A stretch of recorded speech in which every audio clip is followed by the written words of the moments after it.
And the first awakening is to the present moment. The first step, awakening to the present moment. Step one.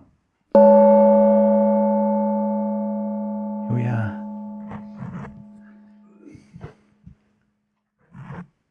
Here we always are. Did you know that? Not here, but we're always here now. Just are you paying attention or not? Or is there something else going on? Fantasy? We're never not here now. It's just, is your attention here now?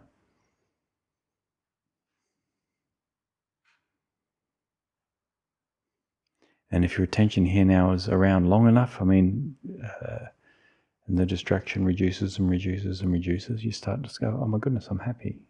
Or you suddenly, or even gradually, will notice, oh, lots of things have gone wrong in my life lately, but I feel okay. That's weird, what's going on here? And you keep doing it. And, the colours start to get brighter. And things just keep getting better and better and better the more you do it. The more future and past you have, the more suffering and the colour streams out of things or soaks out of things. In Awakening, it's like, what's that movie? The one where they go down the rabbit hole in the old black and white, and then it goes. The old movie, huh? Alice in Wonderland? Yeah, it's like that. It's like, man, wow, where do these colours come from? Where were they before? Right? And then the now gets very, very exciting is not the word, but very interesting and curious. And it's harder and harder to leave it because it's just so wonderful. The other offerings are not very exciting at this point at all, because they can't compete.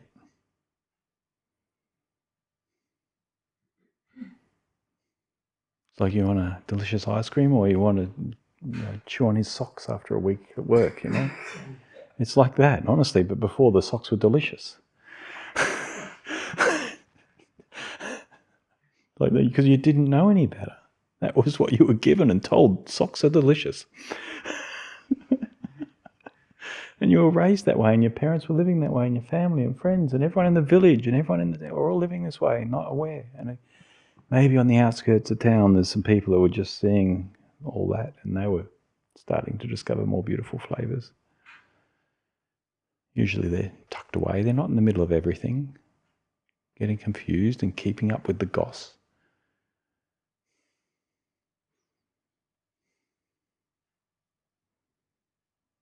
Because there's something too precious at stake.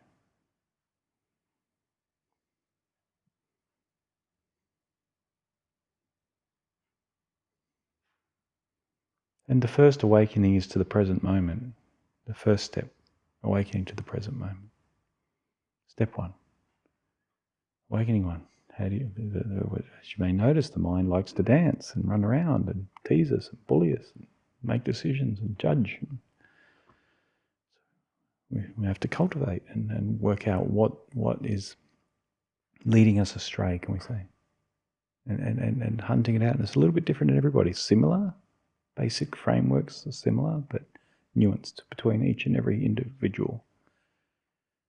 And the separation and time creates individuals. It's all one thing once the time drops away, and it goes from a linear existence to an all-inclusive at once existence, which is just not capable for the mind to comprehend and process.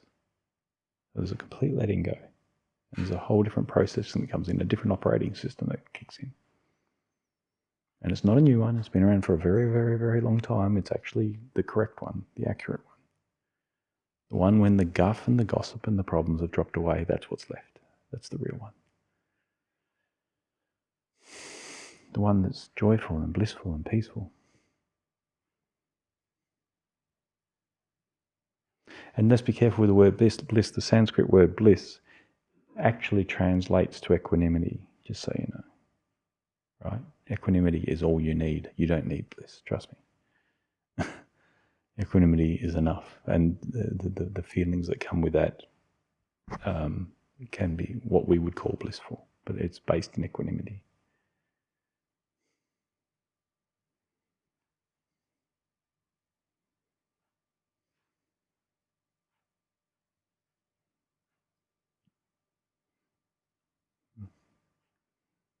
which is now. The 0 point is now. The waveforms of everything, the 0 point. That's now, it's the doorway. The hidden doorway, the secret doorway everyone's missing in their hurry to be somebody, to avoid their pain and to gain pleasure. Everybody's got to feel good all the time, got to feel good all the time, got to feel good all the time. No, that's not it. That leads to more suffering because now you have a pressure to feel good all the time, and when you're not feeling good all the time, you're suffering again because you're supposed to be. Well, that's not true. You're just supposed to be present, and whatever happens, happens.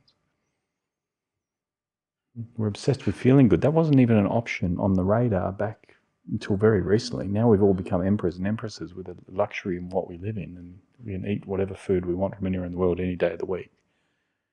That never used to be the luxury. I was watching some last hunter-gatherer show in Tanzania recently on YouTube. And he asked the guy, what's the most important thing to you guys? Immediately, meat. Because without it, they starve, and all the rest of it's nothing. I mean, that's their life. That's how they survive. They don't have the option of the vegetarian diet. They don't know how to do all that. So it's meat. That's it for them. That's just the single problem they have is getting enough meat to keep the tribe alive. We have all that. We have everything. And now we've got 1,000 problems because the mind now is free to roam because that part's taken care of. The shelter and the food's taken care of. Now we've gone from 1 problem to 1,000 problems as the mind distorts us.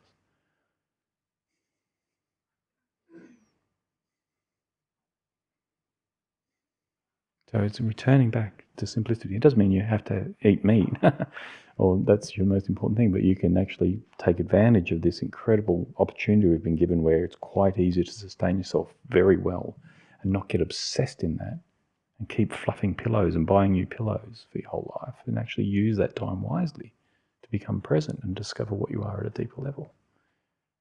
Instead of being a materialist, a tourist of everything, just, Lao Tzu, oh gosh, how many thousand years ago? When was it Tao Te Ching written? 3,000 years ago? Back then, because they were walking everywhere in horse and cart, he says, it's the world of 10,000 things. Everyone's obsessed with it. And you can go from one thing to another until you die, and just new stimuli, new stimuli, new stimuli. But you're doing the same thing over and over. It's just looping. There's one thing important in you, and you can loop for your whole life. And I was doing that, and I was good at it. But it kept landing back in the same spot. Oh, here I am again, suffering, not happy, not content. Wondering what's missing. There's something missing.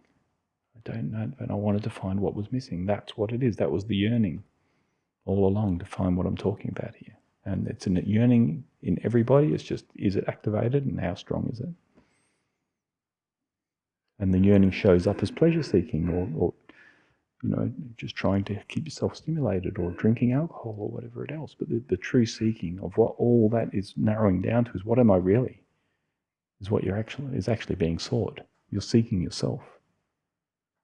Capital S self. The small self, the identity separated, is seeking the capital self, the big self, the one self, the unity consciousness, the truth of how everything is.